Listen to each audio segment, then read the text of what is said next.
I think this is an unwise course, and I still think that. So don't tell me that the greatest threat we face is Iran. That's a lie.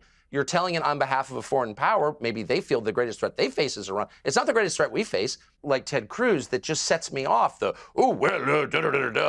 was elected to the Senate to fight for Israel. And it's like, what? Tucker Carlson just blasted Trump's Israel First foreign policy program on the Piers Morgan show, calling it hyper-focused on a foreign country at the expense of regular Americans on the domestic front. Let's get his take on this. Please like the video and subscribe to the channel.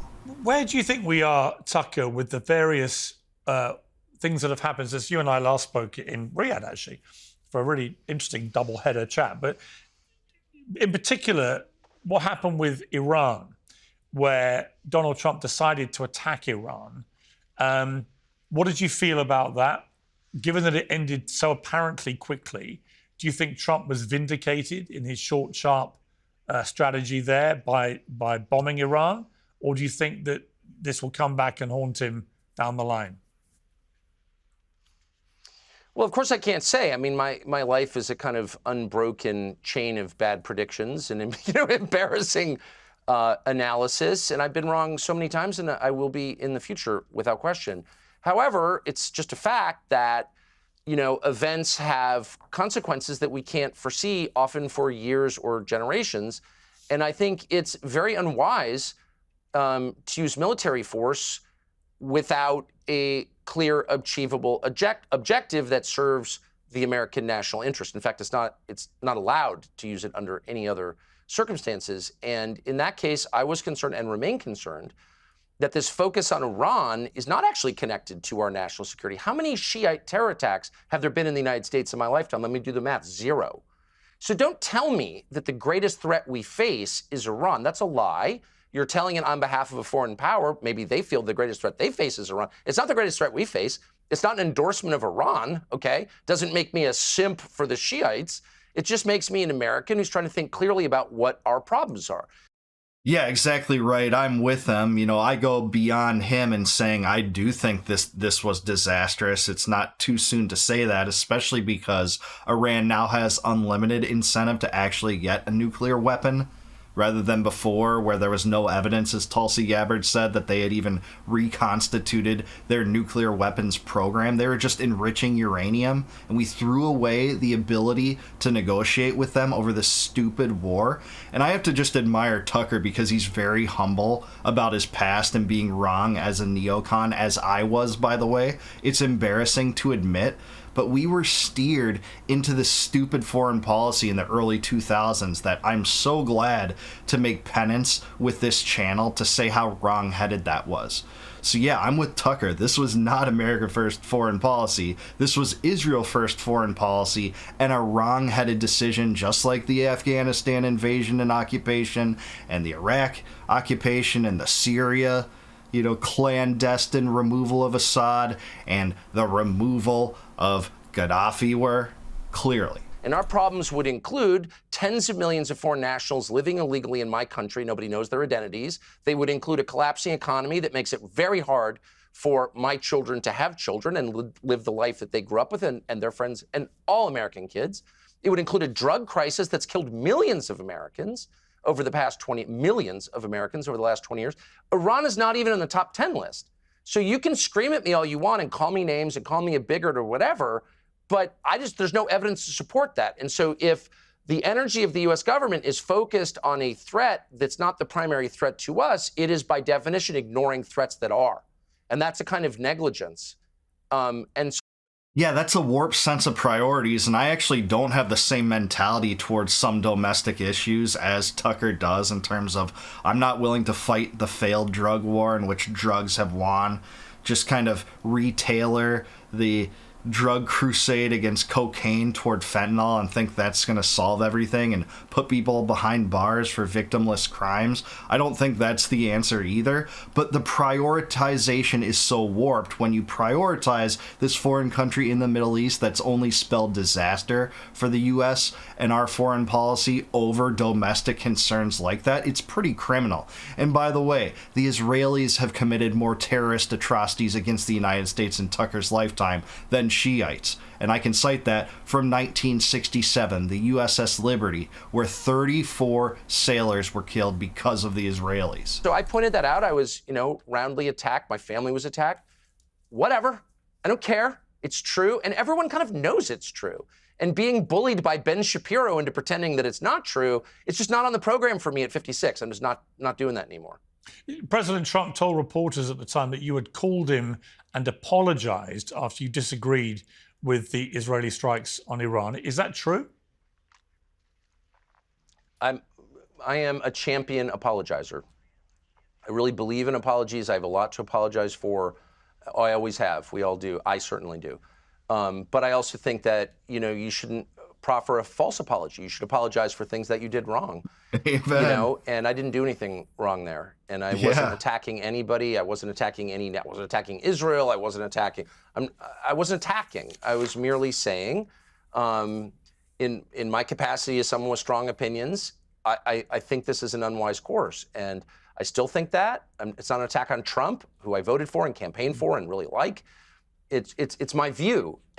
Yeah, good. Don't apologize for that, but I'll go further. I will attack Israel. I think it's a criminal regime, much like my own regime, and I'll be much more straight and upfront about the fact that Trump is bankrolling the genocide in Gaza, bankrolling these warped military strikes against Iran and Yemen because Yemen dared to try to support the Palestinians, one of the only countries that did, to try to get aid into that facility before the GHF and Israel worked together to lock it down and create a starvation blockade for the last 3 months. That's what I will call them criminal for. So I'll go further than Tucker here, but I'm glad that Tucker won't apologize for his sensibilities, his good sensibilities, not to bomb Iran, and how much of a John McCain-like policy that was, not the non-interventionism that Trump campaigned on. And so that's not something I would apologize for because it wasn't wrong. It was my duty, and I still believe it. So yeah. that seems to be a clear repudiation of what he said. That you did not call him to apologize. No, it's not that. It's just that, look, I said what I said, which wasn't, very complex or sophisticated. It certainly wasn't hate-filled. I don't think this is a wise course. I would never apologize for that because I believe it. I will just be totally honest with you and say, I'm kind of an unpleasant person when I get mad. And like if I'm ever rude, which I often have been to people, that is worth apologizing for. And I'm sorry. I want to preemptively apologize for being a jerk because I often am. So I would definitely apologize for that. To answer your question, I don't really remember the conversation, but whatever. Yeah, I mean, I would never apologize for this. And, God bless Tucker Carlson. He really is humble about his past, his shortcomings. That's something that virtually no pundit is. And I just love seeing that part of his personality come out in these kind of interviews. And not just these interviews, his own show where he, really eats some humble pie and talks about where he was wrong, how he's improved in some ways as a person and looking at foreign policy.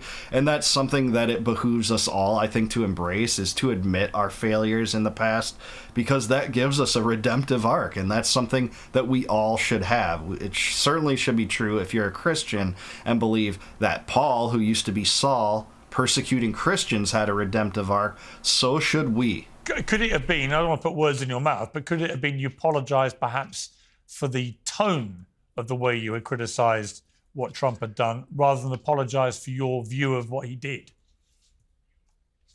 Yeah, I mean, I have no idea being as honest as I can be, I have no idea if I actually did that, but if I haven't done that, let me do it now. I apologize to him and everyone else I've snapped at or been mean to, even poor Ted Cruz, who, I don't think is the most evil, and he's just controlled by a foreign power. I feel sorry for him. He's like kind of desperate and wants money or whatever his. That's kind of a half-handed apology, but I love it. He slams Ted Cruz in the process of the apology, being owned by a foreign country, but it's exactly right. Tucker, you have nothing to apologize to Ted Cruz for based on that interview. You shut the door on his absurdities and trying to justify AIPAC and the control of the Israel lobby and prioritizing Israel over the United States in so many ways. Don't apologize to him for that. That's why we love you. That's why it was moral to say that about Ted Cruz. His motive is, but I was rude to him, and I'm sorry. I'm just that way. People in my family have pointed that out. When I get mad, I get snappy and cutting. I went to boarding school as a kid. They inculcate that in you, the cruelty of the dorm.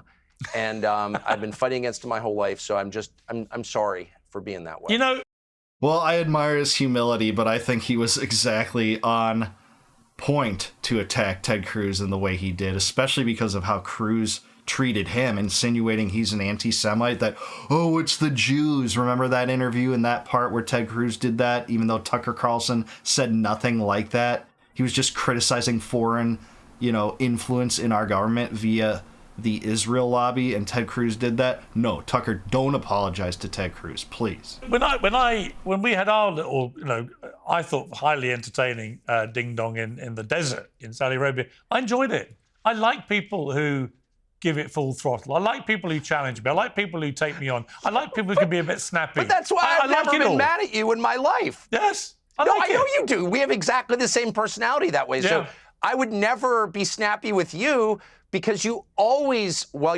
I think your views are sincere, you always retain some distance from yourself and from your views and a sense of humor and kind of like, I would never, and you do this for a living and you debate for a living, and so I'm not triggered by it, but it's the self-seriousness, it's the self-righteousness of a toad like Ted Cruz that just sets me off. I